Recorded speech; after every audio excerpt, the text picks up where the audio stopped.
Maybe we could do a quick round of introductions, because I'm not sure that everybody knows who everybody is. So I think you guys all know who I am at this point, so, but just in case, to make it easier, I will introduce myself first. I'm Sarah Williams. I'm the Transition Navigator of the STEM Scholars Program. And yeah, I'm here. Ready to go. Tom Jenkins, Grand Valley, last semester.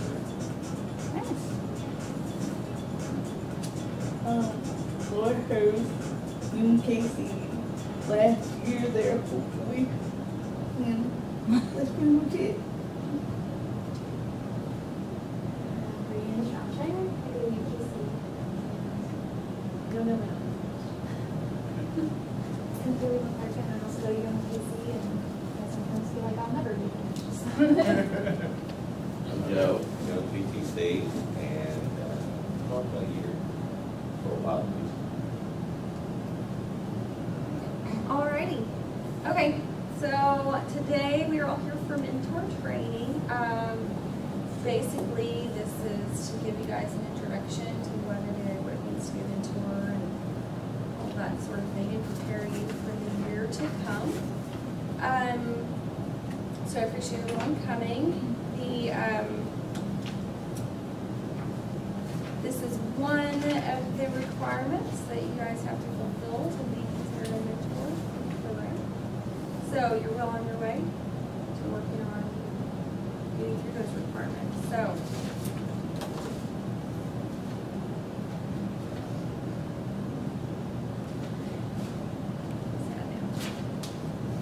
Will not work.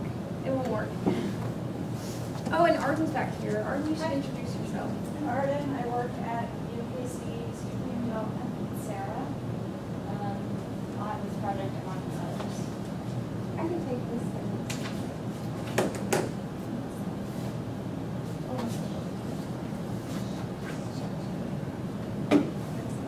Okay, let's try this. Yay! Alright. So why do we have mentor training? This is Martin Phillips. Thank you. Let's turn it on.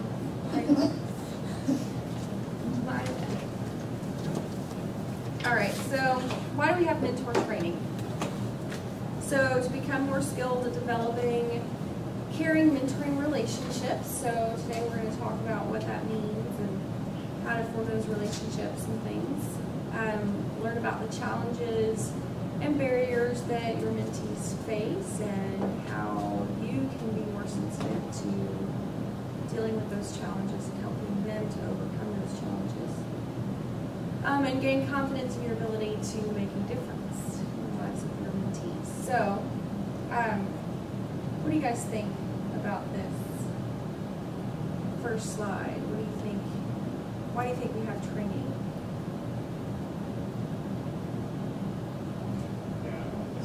Right here, become more skilled in caring mentor relationships. That's a great answer. No, I want today to be more of a discussion, so you guys just chime in and stuff if you want. Because we can all learn from each other on what it means to be a mentor. I have stuff on this slide that we can read off and read through, but a lot of you have various experiences from your lives that you can bring to the table. And so we want to discuss it. What do you think is the good part about getting trained to be a mentor? Not stumbling through it. Okay. We're shining light on some things that will help you guys along the way. Anybody else? Yeah, I think learning more about the challenges that your mentee faces, as we said, physical challenge or mental challenge, to be familiar with it. So like learning from. You're right, learning something inside. So what is a peer mentor? So you guys think about it. Think about someone that you consider a mentor, and what makes them a good mentor or a bad mentor for that matter. what are some of the things that they do? So think about that for just a little bit and let me know if you've got a person in mind and what it is that they do that makes them look good.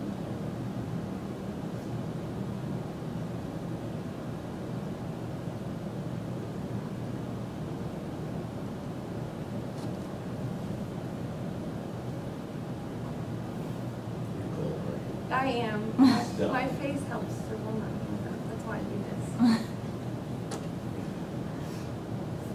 Well, a good mentor definitely has to be able to listen. Okay. Actually, like, never let you down.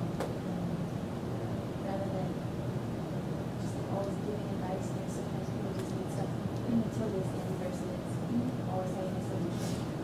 All right, so listen. Get the chart paper out.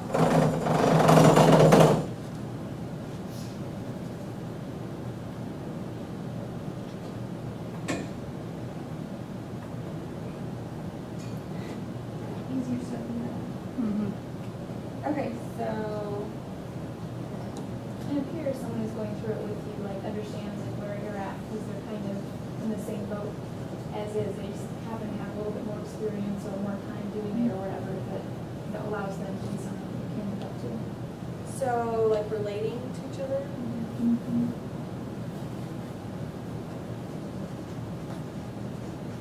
Or relatable.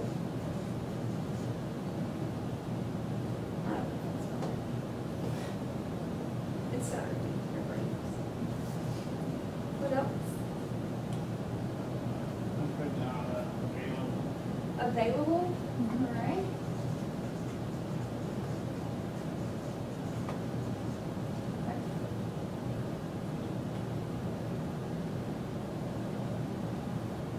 Available, you gotta be there for them, right? If you're not available, they can't come to you.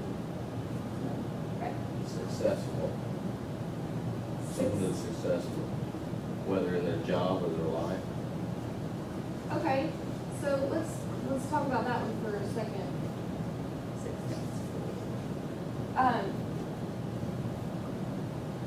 Do you think they have to be successful to be a good mentor?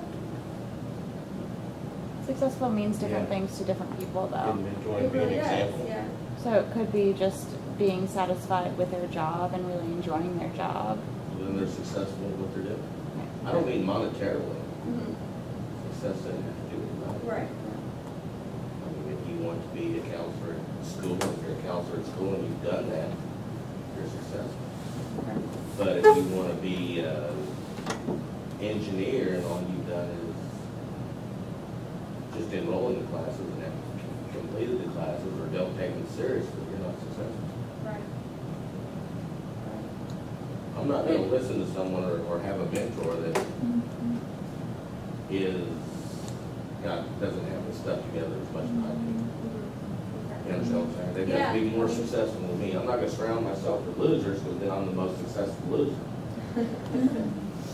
Well, you've got a good point, but I would like to acknowledge that some people that may not have been successful at a particular task may be able to offer advice based on their failures.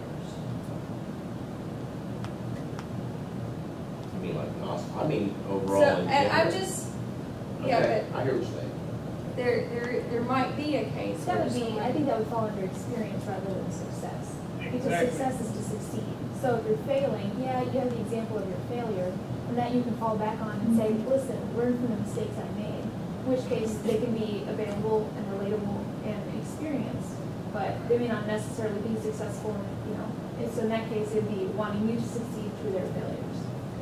so it's just kind of challenging that word for you a little bit, to think about it. I So. knew what I meant. I know what you meant too. I know you know what you mean, but it's just a different way of looking at it. That especially the people who may not have been successful in a particular thing, may have a lot to say or a lot to offer on how to succeed at whatever. So, anything else?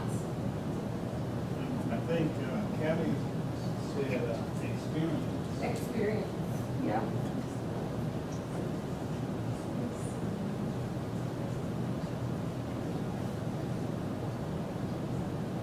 But experience also, you know, you might not, like I might not be experienced at having children, but I might have something to offer as far as guidance and, you know, dealing with children. Based on my education and based on, you know, my knowledge of kids, those kind of things. So, what else do you guys have? I wrote down encouraging, Encouraging. All right. since we on these.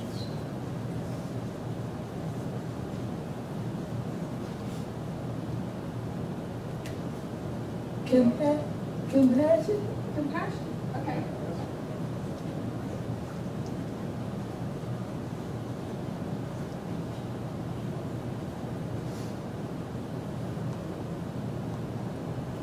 So far our mentor listens.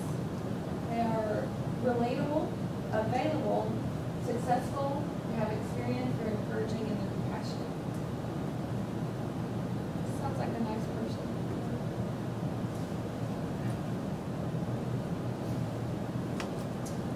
Do you guys have anything else to add?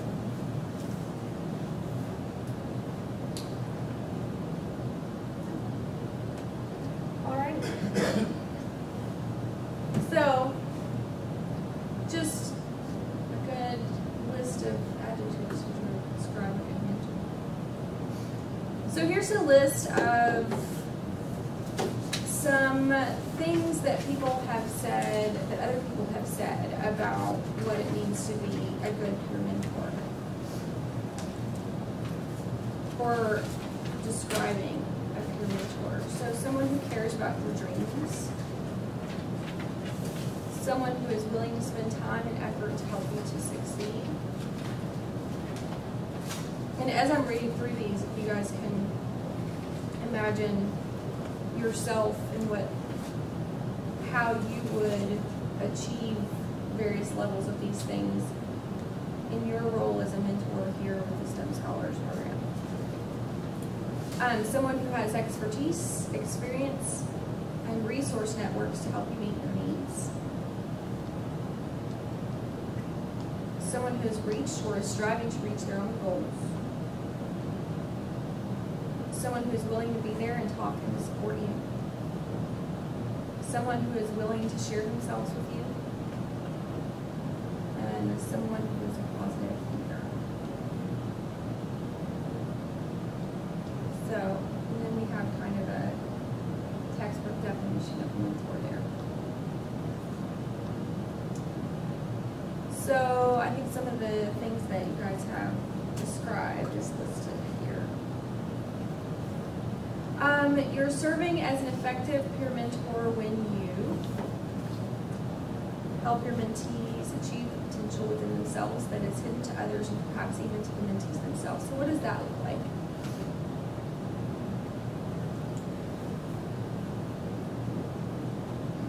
Encouraging them to discover like gifts or abilities that they may have dismissed or not registered as gifts or abilities. Okay. So helping them to point out their strengths maybe? Yeah. And their abilities.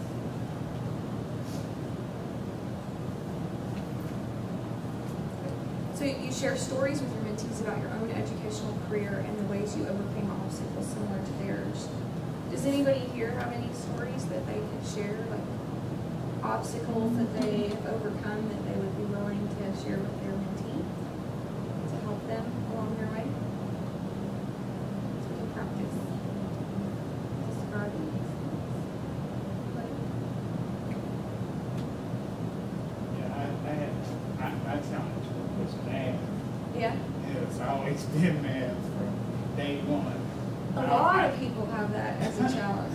A lot of people. I don't know when it started, but I'm still dealing with it. But I found that despite my lack of, I don't want to say ability, but my maybe lack of interest or whatever it is, I found that in order for me to succeed in algebra, that I had to go to the Success Center every day. I mean, every day everybody knows me. Someone's walking in the door. And I remember some days being up there like 8 hours just to clean the section. So, and I guess that was after filling out for twice. So, I have a similar story in that when I was in high school, I had to take all of the algebra classes twice. And then when I got to college, I tutored algebra. It was, and so I often give that as an example myself, because it is something that you can overcome. And it may take a lot of time and effort. But, so that's a, thank you for sharing. That's a good example.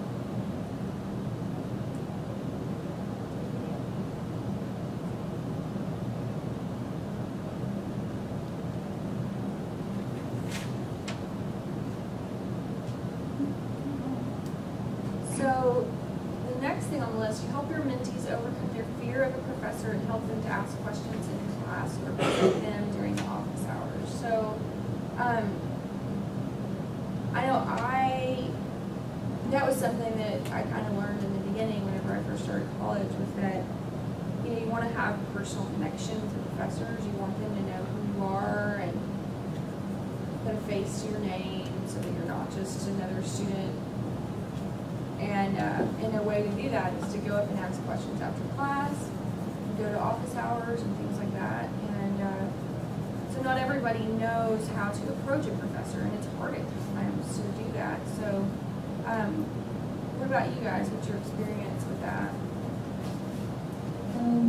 I usually email my professors before even class started, and like send an email explaining who I am and that I'm in a wheelchair, and like giving them a list of my accommodations just as an introduction, like before class started. Because I found out that works at UMKC in particular, because I never had to do that when I went to like community college. I never had to do that when I went to Loveview because they were always very approachable. So I learned that like my second semester here, if I do that, you know, like ease some of the worry that they might have when they see me. Yeah, that's a really good example, because that, you know, it shows initiative, I think, and to email them up front before you ever even meet them. And so that goes for everybody to do that. So that's a good example. Or we have raised with professors. So Like, I don't know, I was raised by parents who took education very, very seriously.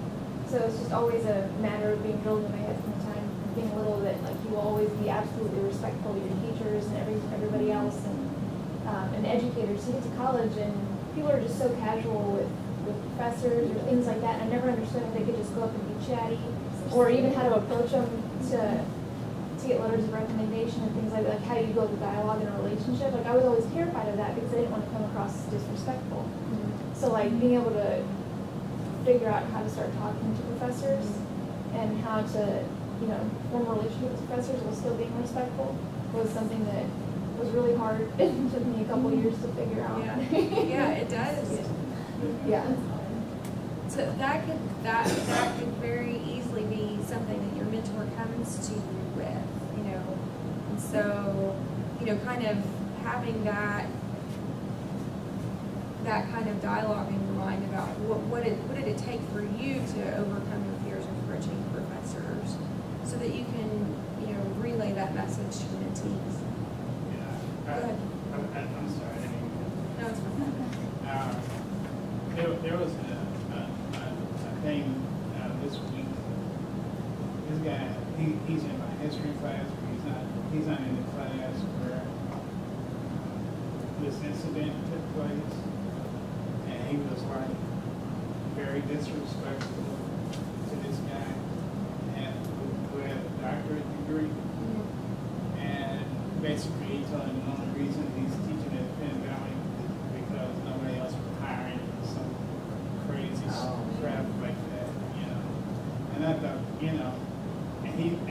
even yesterday, he felt justified in doing what he did. You know, I think he got some other. I think he's got some other issues. You know, but I don't know how you look at somebody that has a doctorate degree in anything, and regardless of where they decide to teach or where, you know, a person might choose to teach there because they feel they might be more helpful. I don't think nobody just teaches at a community college because that's the only job they can get. You know. So that was kind of piggybacking on what you said about people not respecting a professor or an instructor, because whatever it is, regardless of how much life experience you have, you don't have a degree yet. Yeah, right. Right. There's a level of respect. Right. Arden, did you have something to Oh yeah, I did. Sort of as I have a friend that TAs for a psychology class at KU, and she actually teaches it, so she's like the main person, and her students really view her as a professor, even though she doesn't always view herself that way yet. But one of her first assignments for her class, and she's got a lot of freshmen in her class, one of her first assignments is for them to come find her office and meet with her for just like 15 minutes. They don't even have to talk about anything related to school, just sort of introduce themselves, and so she can introduce herself to them, and it as a way to sort of like break down that barrier of like being scared to approach her for questions later on when they're struggling or having problems. So That's really cool practice. yeah, That's a good idea. I think my mom is also a professor, and I think she's going to start doing the same thing for her Yeah. undergraduate classes. It takes some time, but So you show your mentees how you learn time management and to do well in your classes. So you guys hopefully are doing well. And you guys hopefully have really good time management. If you don't, you should come to that time management workshop we had a couple weeks ago. No, all kidding aside though, you have to be able to relay those messages to your mentee. You know, how do you handle your time? And you might also think about other ways of time management. You know, in the workshop that we had, we discussed, you know, several different kind of ways of doing things, and so understanding that other people have different ways of handling their time and stuff like that. So time management is a big, big issue in college for college students. And being able to prioritize when you have so many classes and work and all that kind of thing. Time management is a really good skill that they need to have. So. Does anyone have any comments on that? So, just some more of these effective peer mentor examples. You listen to your mentees describe a personal problem and explore resources at the university to deal with the problem. So you guys, I know that you guys are all on different campuses, but can anybody throw out examples of places to go, resources on campus? Well, it depends on it. There's a place, well, there's several places, but they have a program called Project Success. Okay. And if you are like the first person in your family to go to college, you know, that's for you. Or if you have a disability, you know, they have that. Yeah. What about other campuses? UMKC has the SRC and the MRC, the Math and Science Resource Centers. So those are available. And they have tutors and stuff in there who are normally either like upper level or graduate students who are there to be able to help you understand the concepts.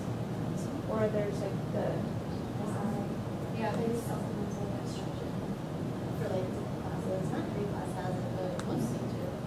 the Schofield Hall has the language center. Yeah, language lab. Language lab. What is it? That's for all the foreign language, but they also have like you can go there if you need help with paper or something, or need someone to help, look over your paper and make sure that your research papers or just whatever are coming together appropriately. It's common language for that. And do you guys know how to look up resources? If you're not familiar, some of you might have a mentee who's on a different campus than you, and so you may not know about like the Learning Resource Center that's at KCKCC or the Access Office that's at the NCC campus, or you may not be familiar with all those resources. So if your mentee came to you, you can go like on the website of those campuses and look up the resources and stuff. And if any of you guys need any help doing that, you can always come to us as the transition navigators to help you figure that out. So, let's see. Help your mentee understand a particularly tough bureaucratic rule or procedure. So that's just like, when you hit walls, just stuff that is part of the system that are sometimes difficult to deal with.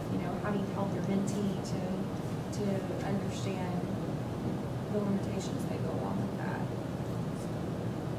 You help your mentee understand how to use resources at the university. We've already kind of talked about that a little bit, and you know more about a student's academic performance than what they tell you. I don't really know what that means, but Yeah, I was wondering, what they mean. Yeah. Is it a way to access their grades? no, I think what it,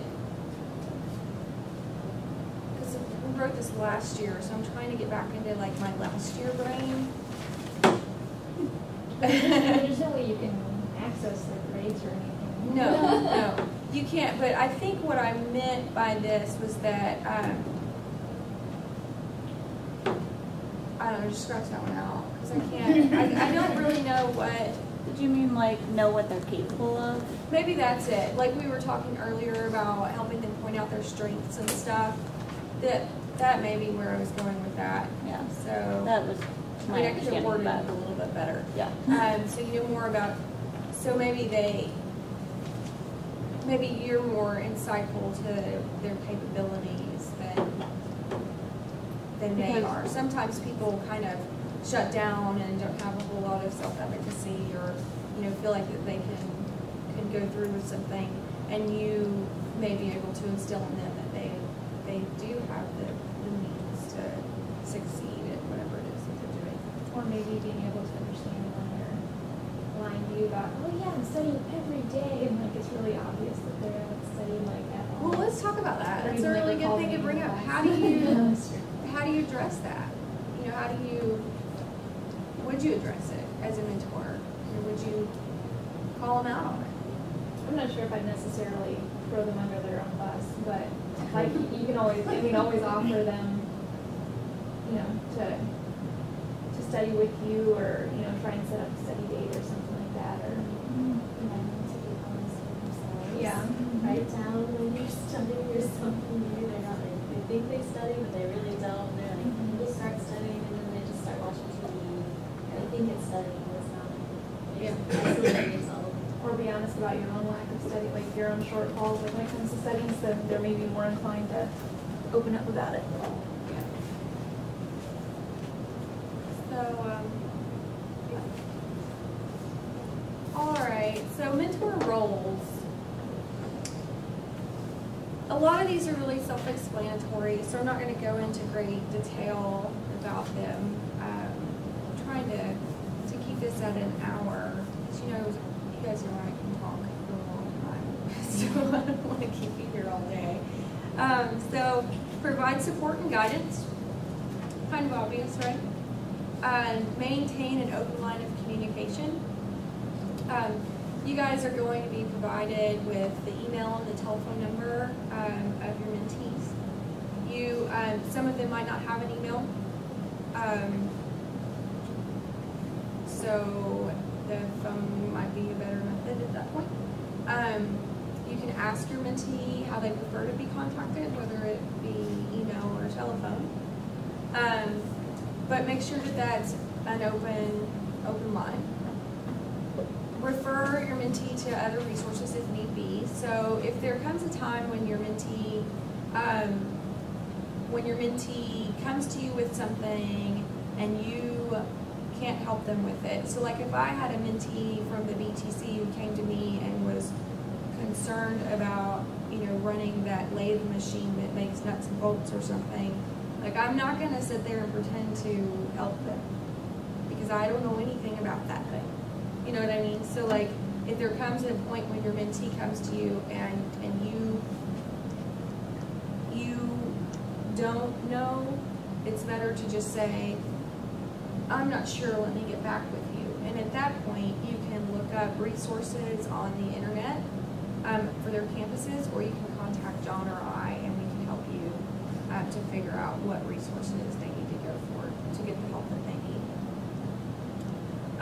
So that's the biggest part about that is know your limitations.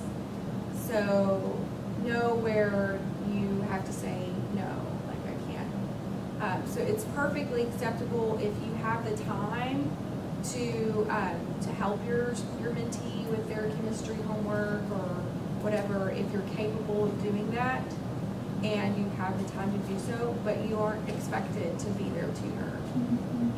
You aren't expected to spend 2 hours a day with them on something. And so, and I will tell you about your expectations in just a little bit, but so know your limitations and be able to voice those. And so that's like setting boundaries, right?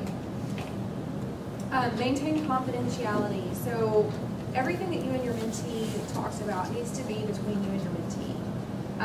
That's basic human decency on one level, but on a professional level, it's much more important. It's very, very important. So the only time that I would say that you need to break confidentiality is if your mentee may harm him or herself. So like if your mentee comes to you and is really depressed and expresses something that scares you, that you feel like maybe they need some extra help, then you need to refer them right away to myself or John. If it's extremely dangerous, then you would need to call the hospital. So, and hopefully none of you are presented with that situation, but I just want you guys to be prepared if you are presented with that situation. And then if the mentee gives you permission to disclose. So your mentee comes to you and says, I need some help with, Algebra 2, and you can't help them with Algebra 2, and you have to call John or I or whatever, then ask their permission if you can talk to us about what they're struggling with math or whatever. And so those are just some lines. Does anybody have any questions about that?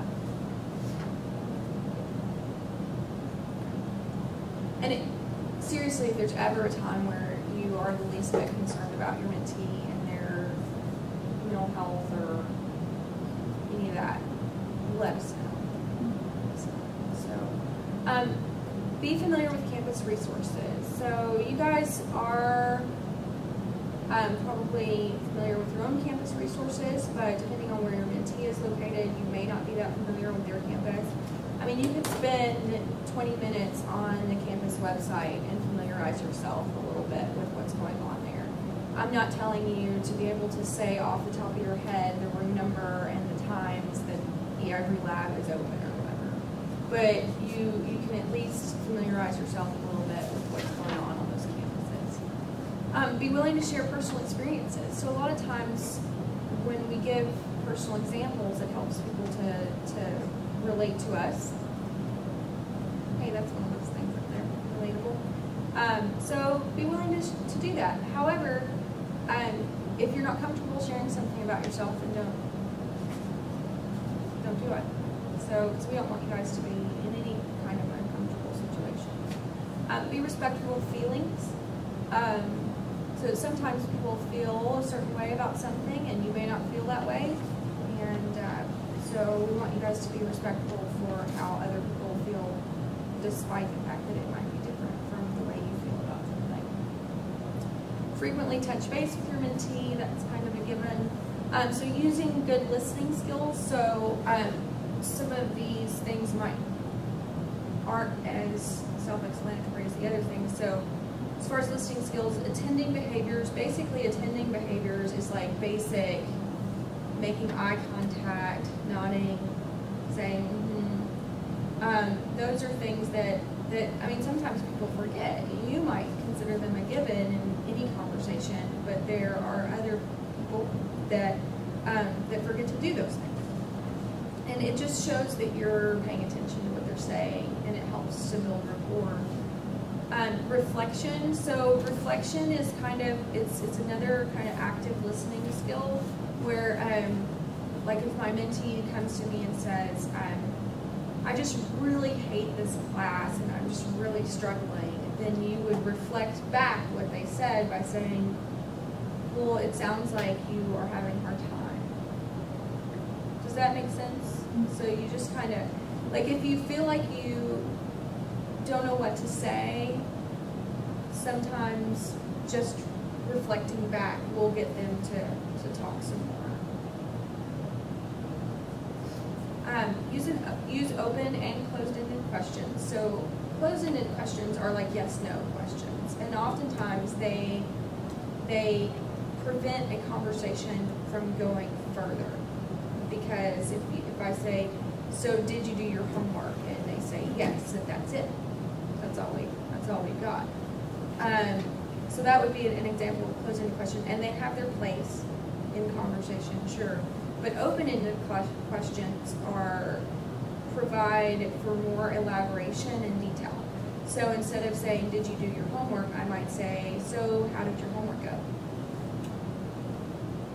Because they can't just say yes or no to that. It forces them to come up with an answer, that requires a little bit more thinking and response. And then validation. Validation is basically just telling them that it's normal for them to feel that way, or it's okay for you to feel that way, or I feel that way too sometimes, or when I was in that class I had that problem, or those kind of things. You're letting them know that the things that they are feeling are real and okay, as opposed to saying, why do you feel that way? Like, you shouldn't feel that way, or you shouldn't be this upset over this class. That's really kind of closed off. It's like it would make a person uncomfortable to get that kind of response.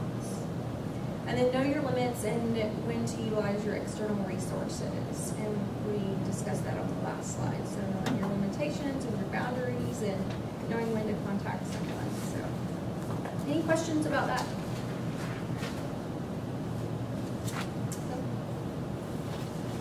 So mentor responsibilities. Fun. This is basically copied and pasted from the planner. But we'll go through them. Mentor 1 to 4 STEM scholars as pertains to their college experience. So right now,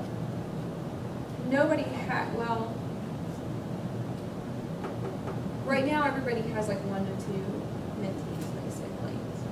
We don't have, our program is growing, and so it's going to take us some time to get some more students. We are currently actively enrolling new students. I actually brought some flyers and some brochures for you guys if you have any classmates or friends that might be interested in the program, please take them. If you have a place that you can set them, please do so. But anyway, so we're going to have more people coming into the program, and so your mentee load could increase. Reflect a professional, positive attitude concerning higher education. So we want you guys to remain positive. Attend to your position as a Casey Banks STEM Scholar or mentor. Yada yada, you can read. Communicate in a professional manner. Shows respect, collegiality for all STEM scholars, and be sensitive diverse populations. So, can't stress that enough. I know that's a really wordy sentence, like I didn't even read the whole thing out loud to you guys, but I want you guys to really pay attention to the meaning of that and try to encompass it as much as you can. So, perform duties to assist the transition navigators of the Casey Banks operation. So that's a new addition this year that we didn't have last year, for those of you that are returning. This year, we're going to invite or request the mentors to help us out with some things. And so those are going to, there'll be various tasks, and but mainly it's going to be helping us out with events. Like, so today you guys saw Arden was running up and down, running the elevator for us. At previous events, Caleb was doing it, and so that's going to be like one example. Another example, so that would entail you coming to the event early to help out. Then another example would be like helping us to clean up afterward. And then, so yeah, that kind of stuff. Then later on we may have some different kinds of things and different needs. It's going to be, you know, based on what we're working on at the time. But, you know, there might be other things that came up, like collecting information on the internet about service projects or something. So I just want you guys to be open and know that we're going to ask you guys to do that.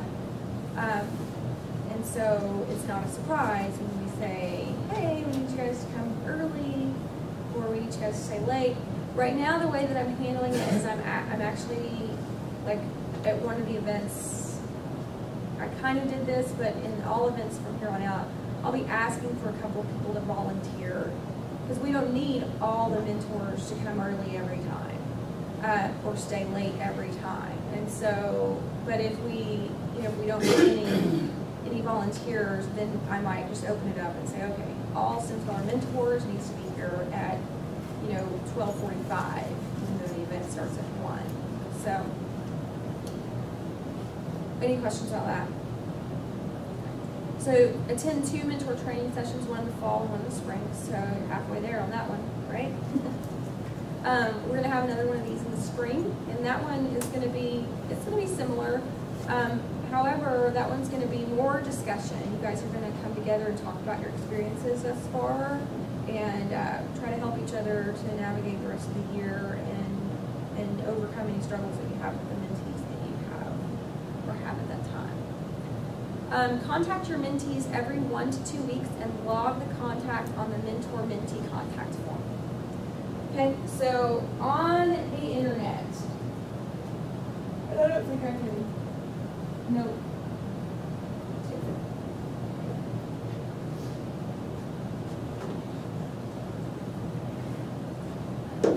Made it a hyperlink.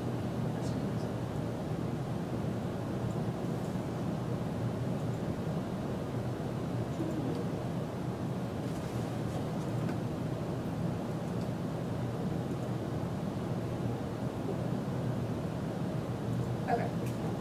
So here's the website, and there's the form. Mentor-mentee contact form. Maybe. And it's loading. Alright, so what is your name? Which mentee did you interact with? So your mentee's name. How did you interact with them? Let's check one. Date and time. What did you talk about? What happened? This does not have to be lengthy. You know, we're not looking for an essay for every one of these things that happens, you know. So I met, you know, you've already identified the person. We talked about algebra class and how it has been difficult, and I suggested that they go to the whatever resource center. And then what is your next step? So then you might say, I plan to follow up in the next week to see how things went at the whatever resource center, right? And then you click submit, and that's it. Any questions about that? Nope. So just so you know, to find it from the main website, So like the main website is, I'm going to show you how this looks. www. Oh, I'm in the wrong thing. Casey There it is. STEM Alliance .org, right? Mm-hmm. Yeah, you're already there though. I know, but I just wanted to make sure that it popped up. So, type that in. This is what you see. This is our website. Lots of good stuff on it. You're going to go here to STEM Scholars, and then go down to STEM Scholar Mentors. Look, there's that form. It's easy enough, right? So, we might be moving this to Ning at a later date when we all figure Ning out. So, and I can't put a date on that because we're all working at it together. I reiterate, we're all working on it together. I'm So, really technologically. I am too. So it's not. I will work on a tutorial. Yeah, I get it. I so get it's- it. I mean, like, I can figure things out, but I don't know. I tend to manage things at a fairly navigable pace.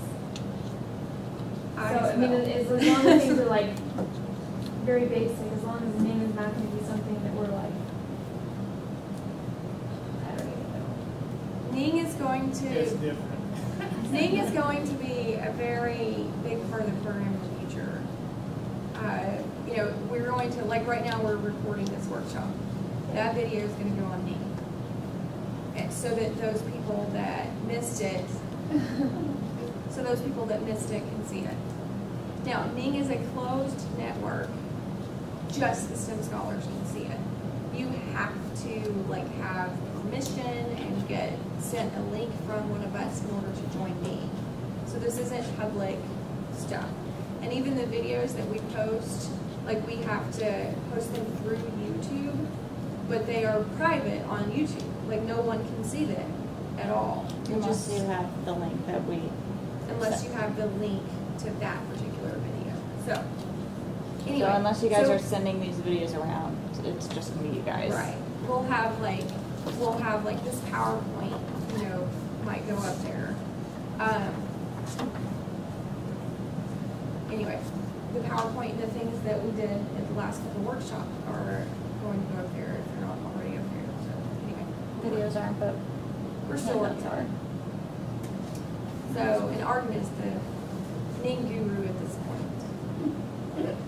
So if you see my name pop up there, that's why. Oh, If I randomly right. start saying hi to you.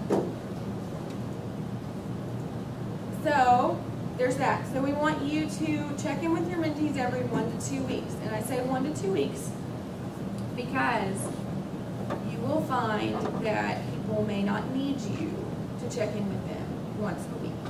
They may become annoyed with you if you check in with them once a week.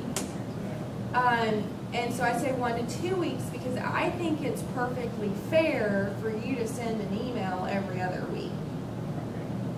I don't think that's nagging. If you were calling them every other week, that's a little more intrusive, right? An email, they don't have to, you know, spend their time with it if they don't want to. So it's their choice at that point. But when you call somebody, it's a little bit different. So sending an email every 2 weeks is not, I don't think that's too intrusive. But we want you guys to make yourselves available to them. So, and then attend midterm and end of term check-ins to fill out paperwork. So we'll have some paperwork. Like everybody in the program is encouraged to attend midterm and end of term check-ins anyway, where you set like a private meeting with John and I, and we're going to talk about how things are going. But for those of you that are mentors, that's a really important deal because that's how you get your money. So, finally, keep an open mind. Be open-minded.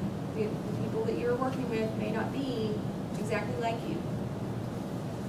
So it's important for you to be open-minded to those differences. Maintain an open line of communication. Make sure that you're available. If your mentee emails you and it takes you 3 weeks to email them back, that is not an open line of communication. If your mentee calls you and you don't return their call, that is not an open line of communication. We want them to be able to go to you when they have a problem. And if you are not available right? If you're not available, then they can't do that. And then they're going to come to us, so we will know if you guys are not making yourself available to them. So, give the relationship time to form. So, relationships are hard. If any of you guys have ever been in a relationship, which we all have, because there are all kinds of relationships in the world, you know that they can be difficult at times. And so an initial relationship, you know, one that's just forming from the ground up, can take some time. It is an overly high expectation to think that people are going to like you immediately and be comfortable with you immediately. So give it a little bit of time. Be yourself. We don't want you guys to go in and try to portray something that you're not. So,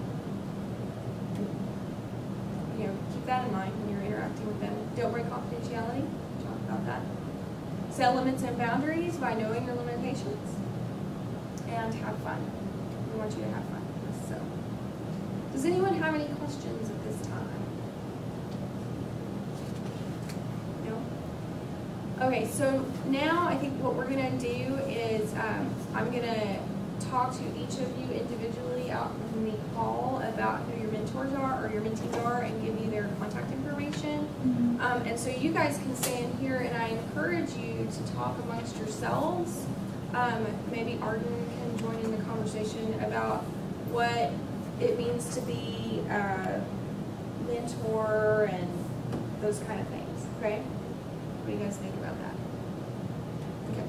So, whoever wants to go first, we're just going to meet out here on the couches, so.